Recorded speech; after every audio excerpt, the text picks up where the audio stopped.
Alright, class, so today we're going to continue with our short story unit. As you know, we read last time as a class The Telltale Heart by Edgar Allan Poe, and for today you were supposed to have read The Black Cat, also by Edgar Allan Poe. So, to kind of give a recap of what we read last time, we're going to watch a little video. It's just a fun, condensed version, animated version of The Telltale Heart. um, just for kind of jog your memory a little bit. I know it's been a little while and you had another reading to do, so we'll do that. Here, I'll play the video, but obviously not going to do that right now.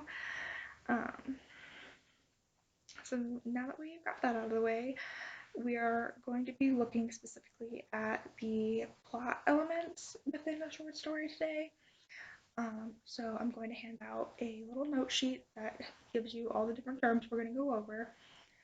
Um, so first off, we have the exposition. Does anybody know what the exposition is in a story? So it's the background information we get at the beginning that introduces us to characters and setting and kind of what situation we're being put into. And then next we have rising action. Does anybody know what rising action in a story is? Yep, so it's a related series of incidents in a literary plot that moves us towards the greatest point of interest. It's what builds the tension and gets you really invested into the story. Now, an extra little thing that comes into play here is conflict, and that is the turning point from exposition to rising action. So it's always pretty important to be able to identify the conflict because that's when you're going to know it's no longer exposition and moving into that rising action. After rising action, we do have the climax, which I'm sure most of you have heard that term at some point or another. And it is the highest point of interest and emotional response achieved within a story. So it's that big fight scene that's been worked up to. It's, the point in the story where things just kind of hit the fan and everything goes a little crazy.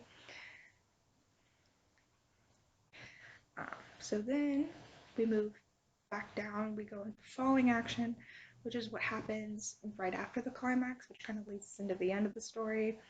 It's when, the tensions are decreased, things are coming back down after that crazy thing that happened in the climax. And that leads us right into the resolution of the story, which is basically the end.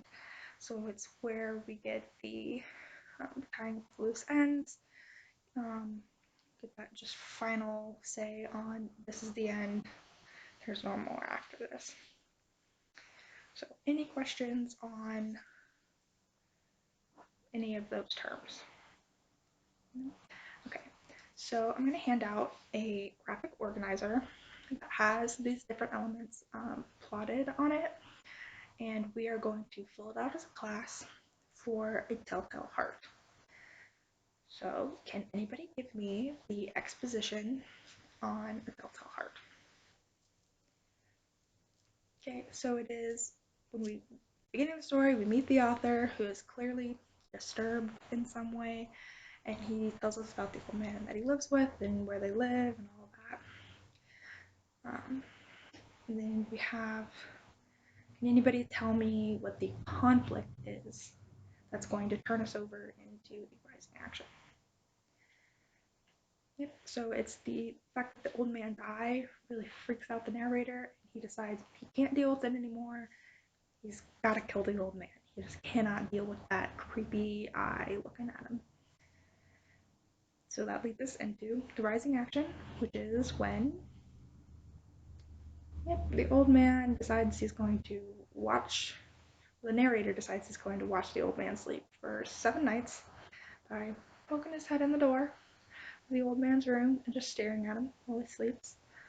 But on the 7th night, things get a little crazy, and he accidentally wakes the old man up because his lantern squeaks, and they end up staring at each other for a long while, which then leads us straight into the climax, which in the story is what? It's that the narrator murders the old man by throwing him to the floor and suffocating him, and then chopping his body up and burying him underneath the floorboards. Very disturbed, I know. Then we have falling action. What is the falling action of this story? Yeah, so the police are called by a neighbor who's concerned about the old man, and they ask the narrator to come in and have a look around. The narrator seems very calm, let them come in and do what they need to do.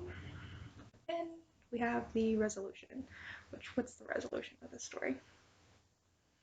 Yeah, the old man's heart starts ticking, and the narrator can hear it, so he gets all paranoid and decides the guilt is too much, and he confesses to what he's done, and he is taken away. Any questions over that particular activity today? Okay, cool. So next, we're going to do a little bit more practice with this, and I'm going to have you guys split yourself into 3 groups of 4. So go ahead and do that now. All right, got your groups. So what we're going to do is each of you as a group is going to be assigned a fairy tale, which I have chosen, very commonly known, small, like short fairy tales that should be easy for you to remember, or at least I'm sure one of you in the group will remember. And I'm going to have you guys kind of discuss as a group and decide what parts of the story fit into which element of the plot.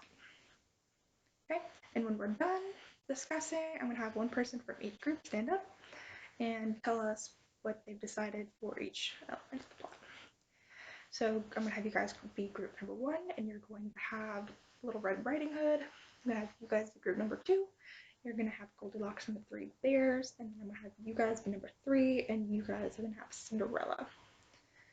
So I don't expect any great detail on this, just go off of the gist of the story that you can remember. I'm sure these things will stick out to you as you think about it. And don't be afraid to ask questions, because I'm old and I do remember these stories fairly well.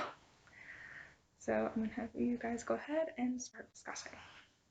So here I would let them discuss for about 10-15 minutes maybe, and I'd kind of walk around and make sure that they're all on task and kind of see where everybody's at, and when I think they're all close to being done, I'll have them stop. Each one of the groups, share what they decided on as a group, and then we're going to move on to the next activity, which is I'm going to have everybody partner up, so 2 people, and this is just some more practice on this. I'm going to have you guys discuss the plot elements of your favorite movie. Be any movie that is school appropriate, so anything from Winnie the Pooh to Spider-Man, I don't really care. It doesn't have to be a fairy tale or a Disney movie or anything like that.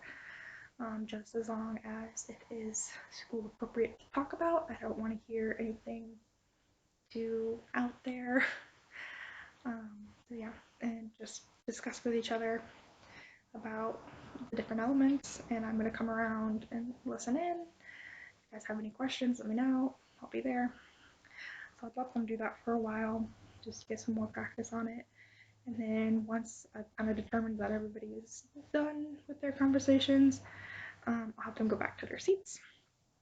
And then we are going to do a quiz over what we've talked about today. It is a no-note quiz, all on your own. It's going to be fairly easy, just the definitions of each of the terms we went over, and it doesn't have to be word for word, as long as you get the gist of it. I'm going to take credit for it.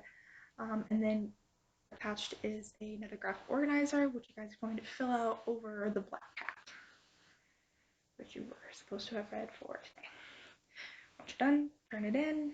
Make sure you turn it in before you leave class today. And while they're doing their quiz, I would obviously kind of be up and moving around, making sure that everybody's working on their own stuff and not being disruptive, helping out if anybody has any last minute questions or anything.